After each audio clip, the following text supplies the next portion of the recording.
તો અમરેલીના બગસરામાં કન્યાશાળા વિસ્તારમાં નગરપાલિકા દ્વારા ડિમોલિશન ડ્રાઈવ હાથ ધરવામાં આવી હતી। બગસરા પાલિકાએ માર્ગમાં અડચણરૂપ બનેલા ગેરકાયદેસર દબાણોને દૂર કરવા માટે બુલડોઝર કાર્યવાહી કરી હતી। દરમિયાન લારી ગલ્લાવાળા અને કાચી દુકાનો પર બુલડોઝર ફેરવવામાં આવ્યું। ડિમોલિશન દરમિયાન નગરપાલિકાના અધિકારીઓ અને વેપારીઓ વચ્ચે રકઝક થવાની સ્થિતિ સર્જાઈ।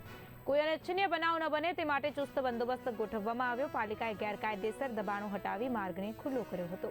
આ કાર્યવાહીમાં અસરગ્રસ્ત નાના વેપારીઓએ પોતાની વ્યથા વ્યક્ત કરી। ગરીબ ધંધાર્થીઓએ જણાવ્યું છે કે દુકાનો તોડી પાડવાથી તેમની રોજીરોટી પર ગંભીર અસર પડી રહી છે।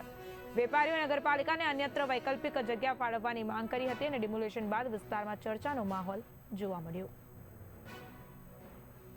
આજ રોજ બગસરામાં જે કન્યાશાળાની આજુબાજુમાં દબાણો હેઠળેલા છે તે માનનીય પ્રાંત સાહેબ બગસરા દ્વારા સૂચના મળી આવેલ જે મુજબ નગરપાલિકાની ટીમ, તાલુકા એક્ઝિક્યુટિવ મેજિસ્ટ્રેટ તેમજ પોલીસ સ્ટાફ દ્વારા સંપૂર્ણ સંકલનમાં રહી અને આજે કન્યાશાળાની આજુબાજુમાં જે કાચા દબાણો હતા તે સંપૂર્ણપણે હેઠળ છે।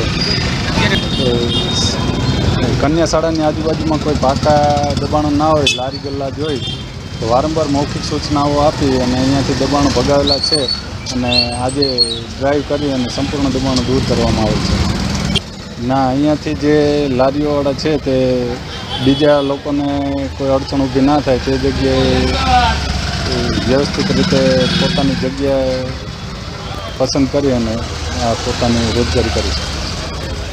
નામ છે મોહમ્મદ તોફીક કાદરભાઈ ચૌહાણ અને હું બગસરાના સિપાહીવાળા તાલુકા શાળા કન્યા શાળાના પાછળના વિસ્તારમાંથી બોલું છું અને 2 દિવસની અમને અહીંયા વોર્નિંગ આપી ગયા હતા કે તમે આ ખાલી કરી નાખજો અને બીજા જ દિવસે આવી અને ડિમોલેશન કરી નાખ્યું। મારી માંગણી છે કે અમને આની તાત્કાલિક વ્યવસ્થા કરી દો, કેમ કે અમે હાવ ગરીબ માણસ છીએ। અમે ટકનું લઈને ટકનું ખાઈ છીએ। જો સવારે અમારો ધંધો નહીં ચાલુ થાય તો અમારા બાયડી છોકરા હેરાન થઈ જાય। ઘરમાં અત્યારે બધાને મા બાપને બધાને દવાઓ ચાલુ હોય। બધા અહીંયા નાના માણસો છે, રેકડિયું ધારક છે, એને અત્યારે નડવાની વાત છે। આખા ગામમાં દબાણ તો છે જ, પણ ખાલી બગસરા વિસ્તારના સિપાહીવાળા તાલુકા શાળાને કન્યા શાળા પાછળ જ કેમ દબાણ આવ્યું ભાઈ? એ જ કેમ નડ્યું? આ ચીફ સાહેબને રજૂઆત કરો તમે તાત્કાલિક, અને હાંજે અમારા ધંધા તાત્કાલિક ચાલુ કરાવો। હાંજે અમારો ધંધો ચાલુ નહીં થાય તો અમે આત્મવિલોપન કરશી।